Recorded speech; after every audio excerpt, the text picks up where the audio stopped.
Hey everybody, it's the Mad Master here. I'm just going to do something a little bit different today. I'm going to go on a tour of my messy CD collection. No, I'm just kidding. Of my guitars that I own. I'm going to show you. This one's a little, well, there's a lot of dust on it and stuff from sitting around for a while. Even though I'm playing this with a new band a little bit, I'll probably be playing it tomorrow. This is my most used guitar of all time, as if you can probably already tell. That's why I couldn't play my Yngwie Malmsteen.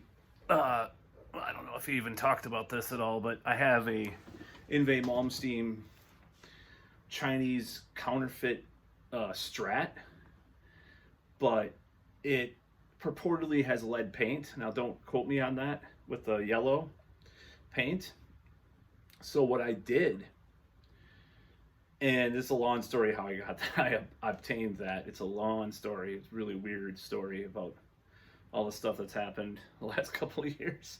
So how I obtained that, but I'm not going to tell that story. But I took the neck, which isn't half bad. It has scallops, and all that. It looks real, other than the what's it called, the string trees.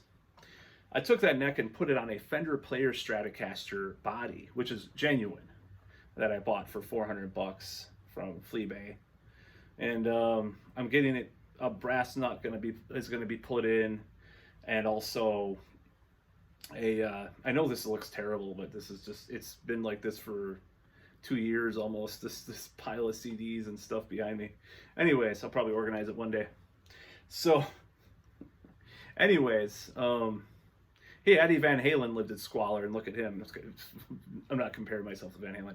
But anyways, so I have this Malmsteen Strat that this fake Malmsteen Strat. I'm gonna use the real body, and I actually put the neck on the real body. And I'll be talking about that too. But I got a brass nut put in, and probably get the Malmsteen pickup, at least a bridge. So their other ones are Fender pickups, and maybe you get some locking tuners and stuff too. But that's not about this guitar. This guitar I bought, I think it was in 2004 or 2003. It was $250 used. It's Japanese. It's made in Japan. It's one of the made in Japan models, so it's not half bad. I put a Pain Floyd. It's called a Pain Floyd on it. It looks dirty. It's gross. I know. I mean, it's not gross. I mean, you can see dust probably. I don't even know if you can see the dust. So it has a Pain Floyd, which is like Schaller made Floyd Rose tremolos for a while, I believe, and that's their version. It's not a Schaller. It's not a Schaller Floyd. It's hard to explain. I don't remember what the whole story is with the Pain Floyd. I have a real Floyd, on my Jackson that I'll show later too. Not on this video, but I put that on there, and originally I had like a Evolution. No, that wasn't my Jackson. I have an Evolution. I have a DiMarzio Air Norton in the neck, which I'll show you what you can do with that with some gain. This is kind of why I bought it.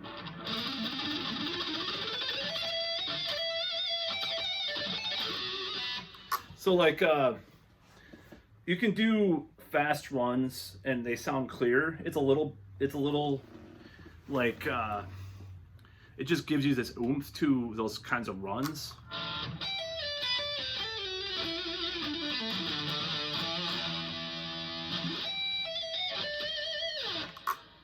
You can do that kind of stuff.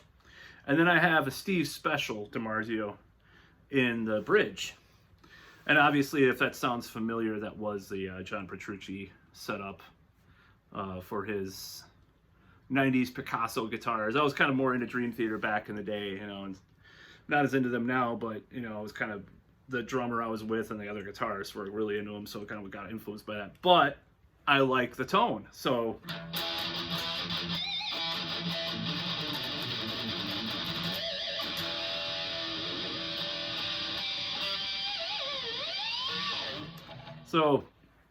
I like the tone of the guitar, even though it's basswood, which is kind of a neutral overused guitar wood, but I like it because it's an Ibanez classic. Now, there are guitars that have a little more mids that I play a lot of the time. I'm starting to play those guitars more. This thing was kind of going out of tune, but I think it was just because I was not setting it up right and stuff, and it's going better now. I'm kind of getting more better at tuning the thing, because, like, I don't know, just kind of have to sit down and tune everything, you know, the fine tuners and stuff, and sometimes I'm lazy with doing that when I play, because I just shred, you know, a lot of the time, just playing along with stuff for this band and stuff. Now, I've played this so many times. I mean, I think it's a rosewood neck. Yeah, obviously a rosewood maple neck, or rosewood fretboard maple neck, and I have this exposed. I don't know, just makes things easier. I don't even remember when I had last had the cover to that, but I just like this guitar. It's an Ibanez RG 470 series, made in Japan, late 90s, early 2000s, purple sparkle. Obviously, some of it doesn't sparkle so well anymore. I've played this probably the most out of any guitar I own, because it's just so comfortable to play, and I could just get some of those kinds of the feel to it, you know, just the feel, and the neck is thin, you know. So when I bought it, I was like, oh, this is cool, you know, but I fell in love with it. It was you know, it's purple is one of my favorite colors. So I bought it, and I was playing it with a 5150, actual 5150, which I had to sell a couple years back, you know, because I had to move, and long story short, you know, wasn't getting along with my former roommate at times too, so I mean, it's just like, it was a weird situation where I had to pay him all this money. So I sold my 5150, but I bought a 6505, which is over there, more recently, in replacement of that, which was only about $599. But yeah, $599, not $599.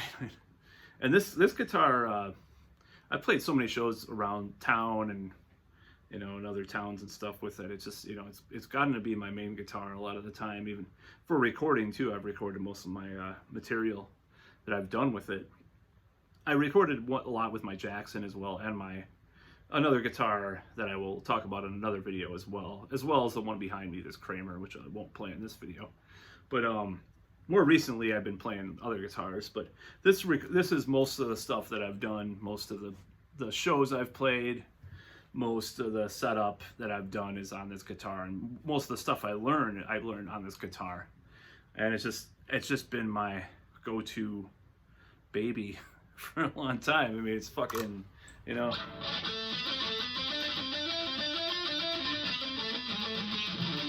I fucked up that rainbow riff or whatever, but I'm learning that too. But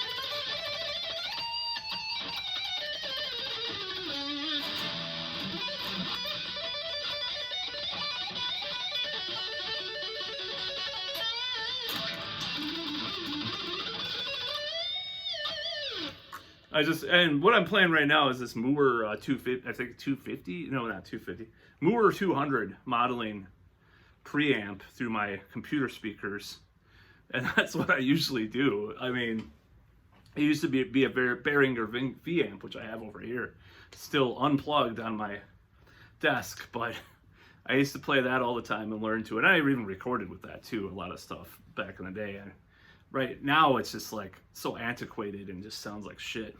But you know, I like this tone because it has, like, I actually came up with this tone myself. I called it Carcass Heartwork, because I think I did, what did I do?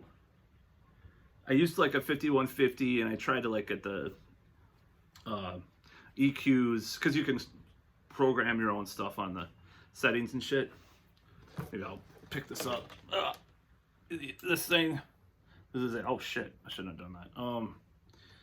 You know, and I came up with all these, you know, these settings. I bought some settings from this dude who lived in the unmentionable country, I believe. He did some Iron Maiden stuff that was really good.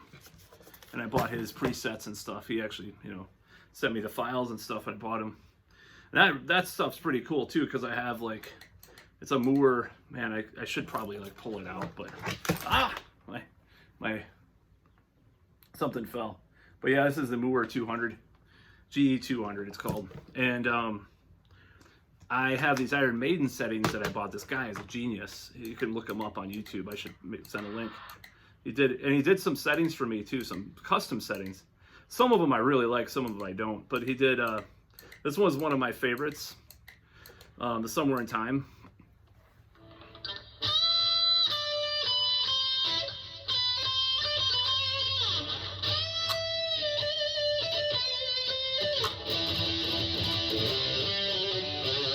See, he did that, and it doesn't sound as good with this guitar because the pickups are not like what they used on the record, and it's a little different, but it's one of my favorite tones of all time, so I'm using it on my next album. And I use Gallien-Krueger too, which is the actual amp that it's modeled after, and I have one right over there, the Gallien-Krueger 250ML, which I should do a video about, but I can't play loud in the apartment, so I'm probably not going to talk about that one. Excellent amp. If you really want to nail that mid to late 80s Iron Maiden tone, or even like Rush, like mid 80s tone, that's the amp for it. But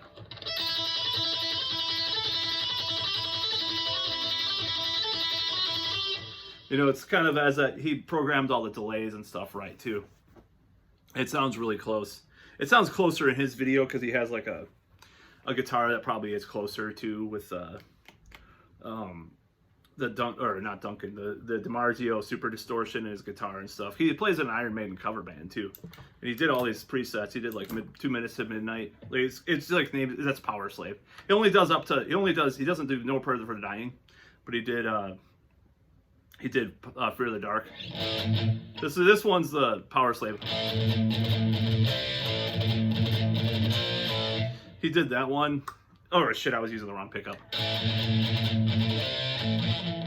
I mean, if you listen to it in the mix, it sounds a lot closer. It's really crazy how well he did of a job.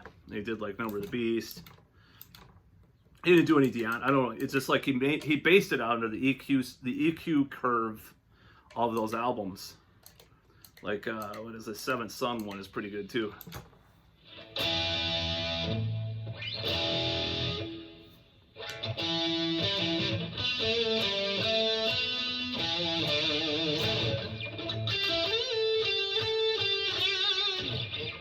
He did a good job, and he did all that stuff. Did a Wicker Man too, and that's weird because it was like I looked into like the settings of it, and it's like a Mesa model that he used, which is interesting. I don't know how he got that, why he used that, because there's all these models on there. It's a modeling preamp.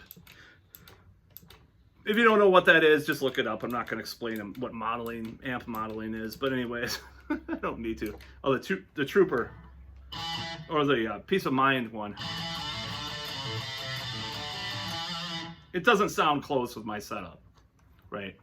The only ones that sound close are the Seventh Son, sort of Power Slave, and the Somewhere in Time one. But that one, yeah, that sounds way too buzzy. I think he probably just used his Super Distortion and EQ'd everything. His Super Distortion guitar with the Super Distortion. But anyways, that's pretty cool, and that's what I play to is like this one that I call Carcass, or the Maiden ones. I even record with it too. And I even had him do this Iron Savior Joe Satriani one.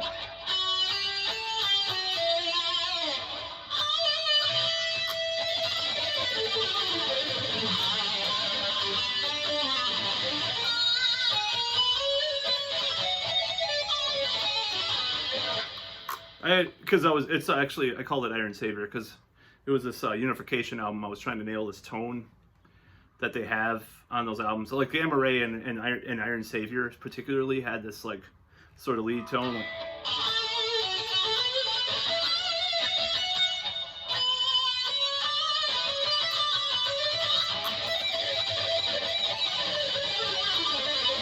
I'm shredding too much to demonstrate how they did it, but it's like on a lot of those albums they had those like mid to late 90s albums, they used that lead tone. Like during it was more wah. They used some wah too, like actual moving the wah and stuff. But yeah, this is my. Anyways, I'm blabbing about this guitar. So yeah, I got this guitar in like 2003, 2004. If you find one, pick it up and just replace the pickups. I don't even remember what the pickups sound like. Now, I kept the middle one, and I'll show you why. If I could find a good setting for this. I don't think I have any good like Hendrixy clean settings or anything on here, but I'll do the best I can.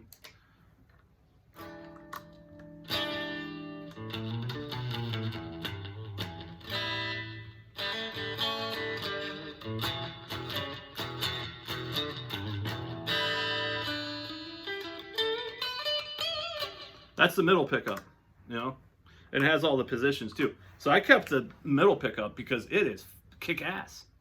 This middle pickup, it's the stock pickup. But the other pickups are obviously DiMarzio's, but the middle pickup kicks ass.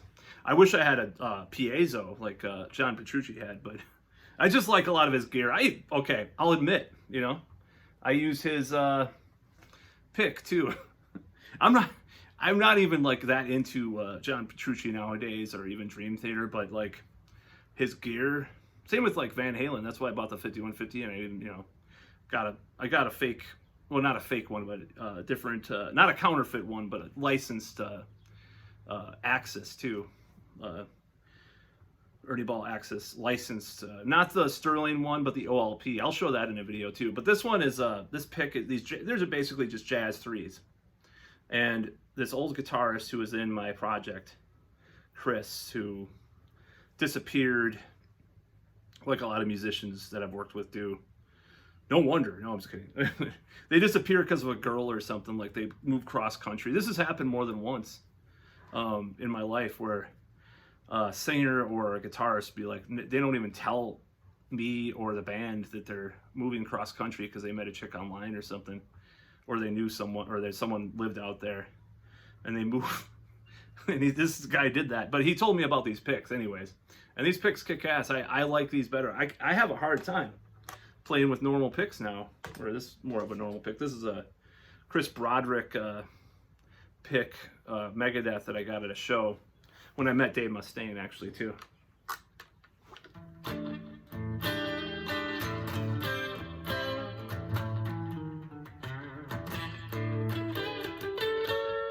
I just don't, it's just like, it's too slippery. That's why I use these, because I can dig in. That's what it is. I can dig in. That's what I call it. It's like you dig in with the picking, and I can play all the same stuff. Like I can use other picks. I had to use a regular pick last band practice, but like, but these picks just, you could just do so much stuff with them.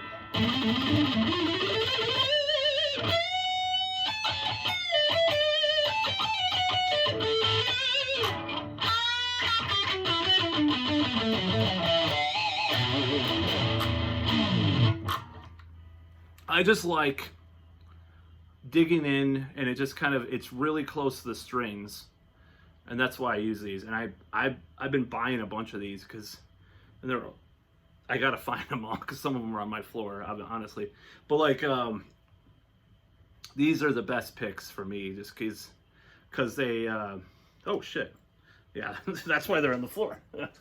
But they're the best picks for me because it's like, I can play all the normal stuff with it, but I also can dig in, do this. It was weird playing it the first time. It was like, whoa, this is interesting. It's almost like like if you're used to a thick neck, a really thick neck on a guitar, and then you get like a really thin wizard neck like this one. It's called a wizard neck. You're like, what the, how can I play that fast? You know, that's what happens with those picks. It's like the pick equivalent of that. So I recommend Jazz 3s or the Petrucci, the old Petrucci model. I don't like the new Majesty, which the ink is already rubbed off on. These ones are not as good, but these have some grip on them too because of the logo that's in there, the Petrucci Majesty logo or whatever, or John Petrucci logo. So yeah, I use Petrucci picks to have his guitar, so to speak, because it's the same wood and it's the same pickups, not the piezo, maybe not as well constructed, a Floyd. But yeah, it's my favorite guitar.